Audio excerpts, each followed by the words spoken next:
Court of India civil appellate అధికార పరిధి civil appeal number 2541 of 1972 Shri Raghunatha Swami వారి ఆలయం. Appellant versus Potluri Lakshmana Swami, dead. Respondent LRS ద్వారా ఆర్డర్. ప్రత్యేక సెలవు ద్వారా ఈ అప్పీలు ఆంధ్రప్రదేశ్ రాష్ట్రంలోని సబర్డినేట్ కోర్టులలో ఏర్పాటు చేయబడిన సివిల్ కారణం మరియు సాధారణ ప్రయాణం తర్వాత తీర్పు కోసం చివరి దశలో మన ముందు ఉంది. ఈ వివాదం సుమారు 1600 ఎకరాల విస్తీర్ణంలో ఉన్న వ్యవసాయ భూమికి సంబంధించినది. దీనిపై అప్పీలుదారు గొల్లపల్లి గ్రామంలో గల శ్రీ రఘునాథ స్వామి దేవాలయం వారి వివాదాస్పద వాదనలు ఏమిటంటే ఈ భూములు ఇనాం గ్రామంలో ఉన్న ఇనాము భూములు దేవస్థానం క్లెయిమ్ చేసిందని మరియు తద్వారా ఆ భూములు దేవాలయానికి చెందినవి అని. దీనిపై సాగుదారుల తీవ్రవాద వాదన ఏమిటంటే ఇది ఒక ఎస్టేట్ గ్రామం. ఎస్టేట్ల రద్దు మరియు రైత్వారీ చట్టం 26 ఆఫ్ 1948 ప్రకారం దాన్ని రద్దు చేయడం, రైత్వారీగా మార్చడం ద్వారా హక్కులు రైతులకే చెందుతాయి మరియు ఆలయానికి ఆ భూములతో ఎటువంటి సంబంధం ఉండదు. రైతుల అభిప్రాయానికి ఆంధ్రప్రదేశ్ హైకోర్టు అంగీకరించింది. ఈ కేసు వింటున్నప్పుడు మాకు అర్థమైంది ఏమిటంటే రైతులు శారీరకంగానూ మరియు మానసికంగానూ కూడా ఈ భూములతో ముడిపడి ఉన్నారని. వారు ఆలయం పట్ల గౌరవప్రదమైన వైఖరి కూడా కలిగి ఉన్నారు. మరియు దేవాలయం వారికి పూర్తి చట్టబద్ధతపై ఆసక్తి లేకపోయినను ఆలయానికి అవసరమైన ధూప దీప నైవేద్యాలు కొనసాగించడానికి ఆదాయాన్ని పొందుటకు ఆసక్తిని కలిగి ఉన్నారు అని మాకు అనిపించింది. ఈ వైఖరులలో ఇరు పార్టీల మధ్య ఇష్టపూర్వకంగా ఒక పరిష్కారం తీర్చిదిద్దబడింది. ఈ క్రింది నిబంధనల ప్రకారం సమస్యను పరిష్కరించుకోవడం జరిగింది. 1.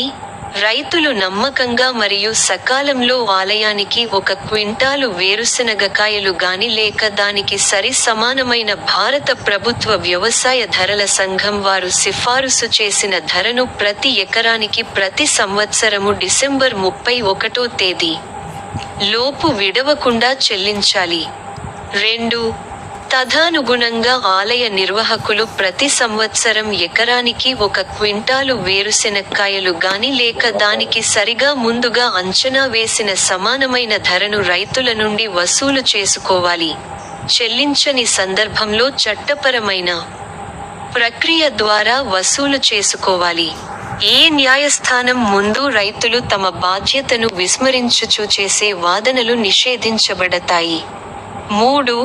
హైకోర్టు క్రింది కోర్టు ఇచ్చిన తీర్పు మరియు డిక్రీ ప్రకారం రైతులకు ఇచ్చిన స్థితిని ఆమోదించుచు ఇచ్చట రైతులు తీసుకున్న బాధ్యత దానిపై భారం పడినట్లు పరిగణించబడుతుంది మరియు వారు రైతులు దేవాలయానికి అనుకూలంగా సృష్టించబడతారు. 3వ పాయింట్ తాత్పర్యం అనగా క్రింది కోర్టు హైకోర్టు వారి డివిజనల్ బెంచ్ ఇచ్చిన జడ్జిమెంట్లో ఏ స్థితి అయితే రైతులకు ఇచ్చారో ఎస్టేట్స్ ఎబాల్షన్ చట్టం క్రింద పూర్తి హక్కులతో రైత్వారి పట్టాలు పొందటం, ఆ స్థితిని ఆమోదించుచు రైతులు తీసుకున్న భారం వేరుశనక్కాయల చెల్లింపు బాధ్యత దేవాలయానికి అనుకూలంగా ఉంటుంది అని అర్థం చేసుకోవాలి. మొదటిసారిగా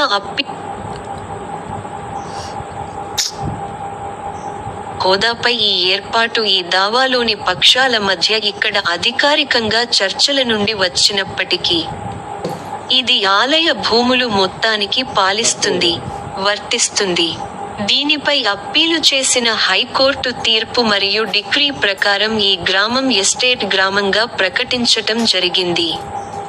అటువంటి నిబంధనలపై అప్పీలు పరిష్కరించబడింది మరియు హైకోర్టు యొక్క తీర్పు మరియు డిక్రీ ఈ తీర్పుతో ముడిపడి ఉంటుంది. ఖర్చులకు సంబంధించి ఎటువంటి ఆర్డర్ ఉండదు. MN Punchhi signed New Delhi K. Ramaswamy signed April 18, 1990.